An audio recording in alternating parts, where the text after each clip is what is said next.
It was a grim, stormy night in the small town of Blackwood, where the wind howled like the mournful cries of lost souls. As the rain cascaded from the heavens, 20-year-old Alex, a part-time employee at Freddy's Toy Emporium, trudged towards the unsettling establishment. Freddy, the store's owner, was infamous for his cruelty and malice, but desperate times had led Alex to take the job. Inside the dimly lit toy store, the air was thick with an aura of unease, a feeling that was more than just your average case of the heebie-jeebies. The toys lining the shelves seemed to leer at him, their plastic eyes following his every step. The place was a labyrinth of discarded childhoods turned sinister. Freddy himself was a grotesque figure, sporting a wicked grin that sent a shiver down Alex's spine. The owner's favorite pastime was tormenting his employees, especially Alex. Night after night, Freddy would berate him, mocking his every mistake with a cruel, unsettling laughter.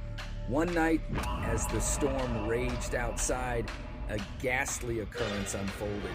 Freddy, sensing Alex's fear and vulnerability, devised a wicked scheme to push him to the brink of despair.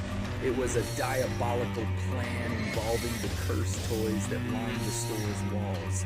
As Alex dusted off an ancient-looking doll, Freddy sneaked up behind him, his raspy voice whispering wicked thoughts into his ear. "You know, Alex, this toy has a dark secret," Freddy hissed. Alex, his nerves on edge, could only muster a trembling question. "What secret?" Freddy's eyes gleamed with malevolence. "The toys here, they're not what they seem. They feed on fear, and they demand to be played with." Alex felt his heart pounding as a sense of dread overtook him. He had no choice but to play along with Freddy's twisted game. The doll he held in his trembling hands had a sinister grin etched on its porcelain face, and it beckoned him to play. Alex had to oblige. He set the doll on the floor and watched in terror as it began to move on its own.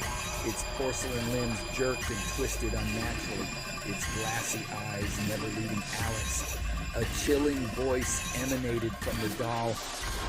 "Play with me, Alex." Sweat dripped from his brow as he obeyed the toy's demand.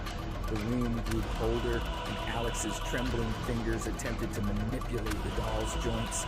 As he did, its voice grew louder and more chilling, its movements more erratic. The doll's limbs seemed to creak and crack with each contortion. Freddy watched with glee, reveling in the torment he was inflicting upon his young employee. The toy's demands became more demanding, and it began to speak in a cacophony of sinister voices, all whispering twisted commands. "Play with me, Alex. Play with us, forever." Terror welled up inside Alex, but couldn't escape the malicious grip of the doll. Its porcelain hands reached out and began to choke him, its voice now a shrieking wail. The other toys on the shelves began to awaken, their eyes glowing with an eerie light, and they joined in the macabre game. As Alex gasped for breath, he felt himself being dragged into a nightmarish realm, the toys' cruel laughter ringing in his ears. Freddy's evil grin widened as he watched his employee succumb to the malevolent toys. Hours later, the storm outside subsided, leaving behind eerie silence. The only trace of Alex was the doll he had been with, now sitting silently on the floor. Freddy stood over it, satisfied with his wicked victory. The toy store became a place of terror, a cursed establishment that no one dared to enter. Freddy reveled in the newfound power he had acquired from the malevolent toys. He awaited the next unsuspecting soul to torment. And so, dear viewers, this is where our story ends. A tale of darkness and despair with no glimmer of hope. Remember, there are places in this world where malevolent where the wicked thrive and where terror knows